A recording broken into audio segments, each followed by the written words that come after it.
Selamat malam. Perkenalkan nama saya Nafisa Refi. Saya mahasiswi reguler, saya mahasiswi sosiologi reguler sore semester 9 dengan NIM 16030800010.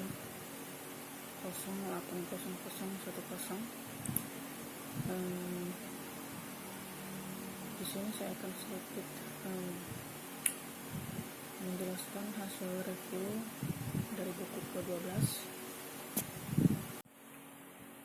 dengan judul Media Sosial, Politik dan Negara, Protes, Revolusi, Kerusuhan, Kejahatan, dan Kepolisian di Era Facebook, Twitter, dan YouTube. Watch 2008. Peran negara dalam masyarakat modern termasuk pengaturan perekonomian dan masyarakat dengan hukum dan perpajakan, kontrol dan penggunaan monopoli sarana, kekerasan internal dan eksternal, legitimasi ini monopoli pengumpulan informasi tentang warga negara untuk tujuan administrasi dan polisi, individualisasi hukum manusia ke dalam peran tertentu atau seperti pekerja, pemilik, konsumen, dan pemilik dan pemilik. Definisi dan kontrol keanggotaan dan batas atau penutupan masyarakat dan deskripsi diri masyarakat dalam bentuk narasi yang dibangun secara imajiner yang disebut nasional identitas terkait dengan ideologi nasionalis, patriotik, dan rasis, serta kebijakan kependudukan untuk mendorong reproduksi warga negara dan angkatan kerja. Media sosial terkait dengan semua peran negara ini sebagai platform berkontribusi pada integrasi peran sosial. Berikut ada 2 contoh. Yang pertama, menyatakan, merancang, menerapkan, dan mengatur hukum yang mengatur media sosial, kegiatan perusahaan. Yang kedua, negara bagian bertanggung jawab untuk memperoleh pajak dari pendapatan perusahaan media sosial untuk tujuan publik. Ada populisme dalam nas sosial web.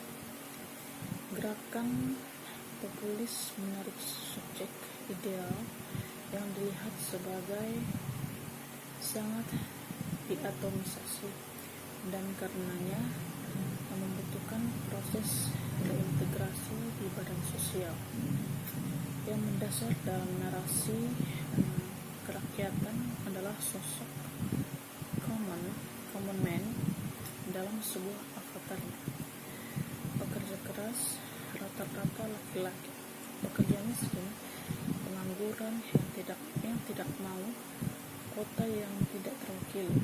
Gerakan populis menarik bagi individu daripada kelas atau kelas agregasi kolektif lainnya yang telah ditetapkan sebelumnya. Mereka menarik di dasar rasa viktimisasi bersama di depan organisasi skala besar, baik itu perusahaan atau negara yang bertindak melawan kepentingan mereka. Ini imajinasi sosial mengalami adaptasi ulang yang kuat dalam aktivitas media sosialisme, dan subjek ideal orang biasa sekarang diperbarui ke gambar dari pengguna internet generik sebagai penerima imajiner dari permohonan populis, menghimbau persatuan populer dan peran yang dimainkan oleh orang biasa sebagai seorang subjek ideal tidak cukup untuk memahami sifat populisme. Kemudian ada pengguna internet umum sebagai orang baru yang umum. Dalam wacana gerakan dan partai gelombang populer politik radikal, orang biasa diterjemahkan menjadi sosok yang diberi nama internet generik pengguna atau GI.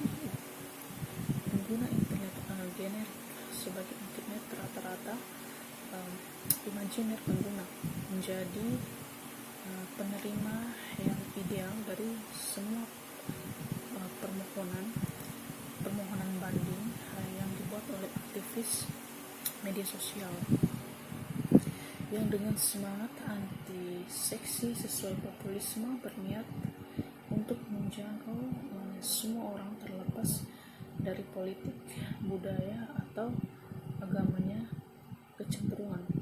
agama yang kecenderungan. Jika seseorang melihat manifesto dan deskripsi diri dari gerakan seperti Indignados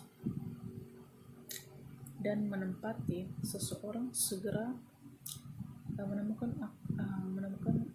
aktualisasi sosok tradisional orang biasa sebagai individu kecil yang bersama dengan individu kecil lainnya membentuk tubuh kolektif yang hebat, itu berada di bawah nama rakyat. Kemudian ada demokrasi 2.0 sebagai demokrasi langsung. Gagasan demokrasi 2.0 dibangun di atas resonansi yang kuat di antara keduanya, nilai aktivis kontemporer dan nilai partisipasi yang mendalam tertanam di media sosial dan wacana yang terhubung. Istilah partisipasi sering disebut oleh para aktivis sehubungan dengan diskusi mereka tentang baru bentuk demokrasi.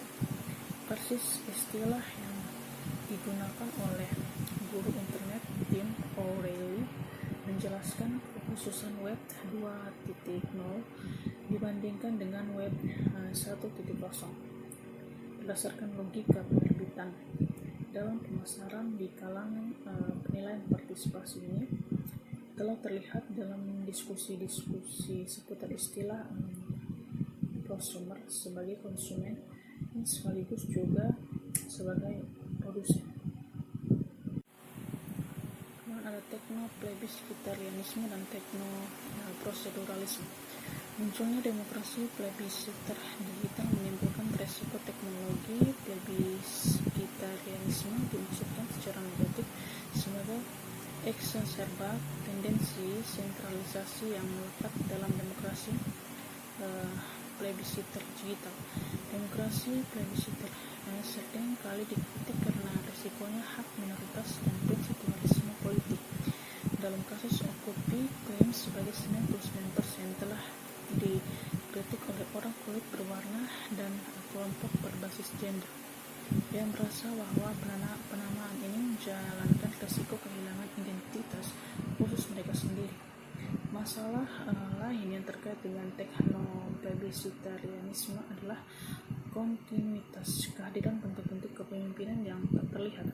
Meskipun ada klaim atas horizontalitas, Woods telah memperhatikan dengan tepat bagaimana salah satu masalahnya dengan demokrasi plebisciter adalah pemilihan isu-isu di mana itu orang-orang yang diminta untuk memilih hampir selalu berada di tangan segelintir orang yang karismatik pemimpin. Risikonya adalah peserta hanya bisa menyetujui atau menolak rencana yang telah dibuat oleh orang lain. Media sosial aktivisme mencerminkan beberapa aspek problematis dari demokrasi plebisciter ini. Oke, baik, mungkin ini itu saja dari saya. Kurang dan lebihnya mohon maaf. Sekian dan terima kasih.